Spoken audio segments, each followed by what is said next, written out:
Filles et fils de l'Iran, la guerre a tué nos meilleurs enfants. La vérité surgira bientôt de leur sang. Pour qui sont-ils morts? C'est pour nous. C'est pour nous. Assez, tu dois partir. N'oublie jamais qui tu es et d'où tu viens. Ma fille. Maman. Ma petite Margie. The beauty of cinema, as a medium of representation, is its ability to offer perspective and diverse expression of identity. Diasporic cinema is a genre of cultural negotiation regarding individuals in exile residing in a country away from their homeland.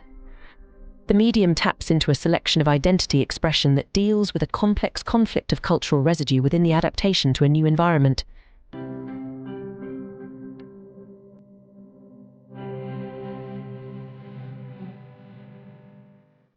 Marjane Satrapi is an acclaimed Iranian-born French graphic novelist, illustrator, and film director.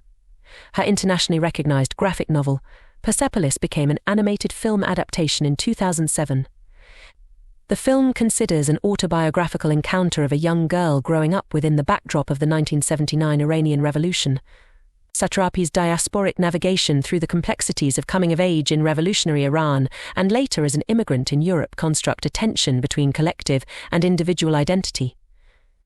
This case study approaches her narrative through a broader intergenerational discourse that supports the topic of identity negotiation, further intersecting into conversations on gender and cultural identity.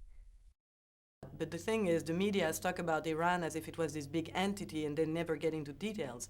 What I found really interesting in the way she wanted to show it is that she starts from the point of view of a little girl and she tells the story of a country through the eyes of the little girl, which I think is very interesting.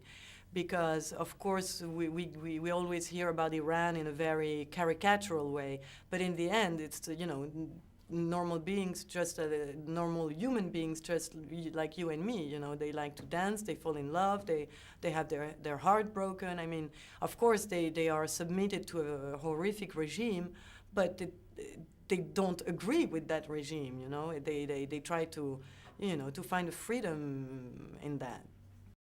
With sufficient context to the novel and film in reference to the concept of diasporic cinema, I begin the case study.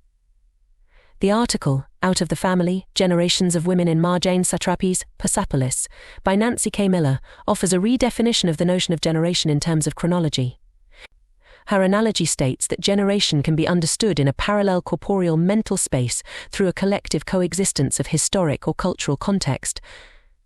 The realism of dialogue and memory, as recalled by Satrapi in her film, forms a collective intergenerational experience which transcends hierarchy and generation. Persepolis supports this coexistence of intergenerational identity through the lens of traumatic bonds and collective grief. The film uses its medium of animation to play with visual interludes to the narrative. After a democratic vote for the Islamic Republic, the three generations of the Satrapi family reveal a consequence of the change. Marjane's innocent ignorance, her uncle Anoush's reassurance, her grandmother's distaste, her mother's contemplation of escape, and finally her father's reminder of their reality. Pour que tu deviennes femme de ménage et moi chauffeur de taxi. With each generation, there comes a background of privilege, class and ideology in the way they face the consequences of the regime. And although Margie was granted freedom, it came at the cost of generational guilt and conflict in cultural identity.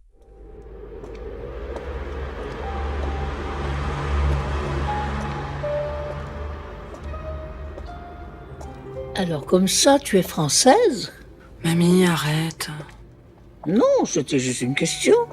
Je savais pas que t'étais française, c'est tout. Si tu crois que c'est facile d'être iranienne ici, dès que je dis d'où je viens, on me regarde comme si j'étais une sauvage. Pour eux, nous sommes tous des cinglés fanatiques qui passent leur temps à hurler en se tapant dessus. Tu penses que c'est une raison pour renier tes origines? Tu te rappelles de ce que je t'avais dit? Reste intègre à toi-même.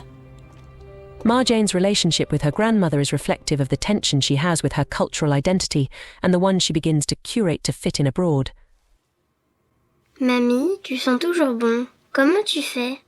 Bah tu vois, je cueille des fleurs de jasmin tous les matins. Et quand je m'habille, je les glisse dans mon soutien-gorge. Et comme ça, je sens toujours bon. Wow, c'est super! super! The flower motif, for instance, is a recurring symbol throughout the film that toys with sensory recollection through visual repetition. The jasmine flower marks Marjane's departure from her homeland, which becomes a reminder of her cultural identity in association with her grandmother. Yet when she is confronted with her grandmother for rejecting her Iranian identity, their conversation is in the shadows. It indicates that as much as Marjane can attempt to alter her identity to adapt better abroad, her past will remain in her shadow and its rejection is futile. Marjane's gradual acceptance of her dual identity is what liberates her to follow the dreams of those who did not have the same opportunity as her, their dream of freedom in identity and expression. It is with such acceptance, though, that she is faced with the cost of distance and loss. Satrapi's reason for writing the novel and further directing this film is her attempt to reconnect with such distance and preserve what she can of her Iranian identity. And much like millions of exiles or immigrants, her story resonates universally. Et puis le jour de mon départ arriva. Mon père pleura, comme d'habitude.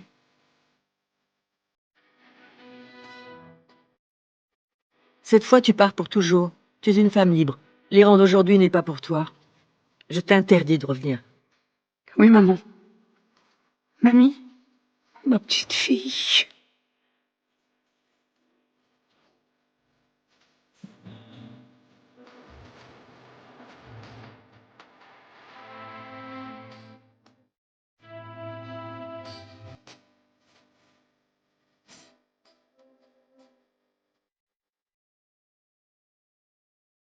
Je n'ai jamais revu ma grand-mère. Elle mourut peu de temps après. La liberté a toujours un prix.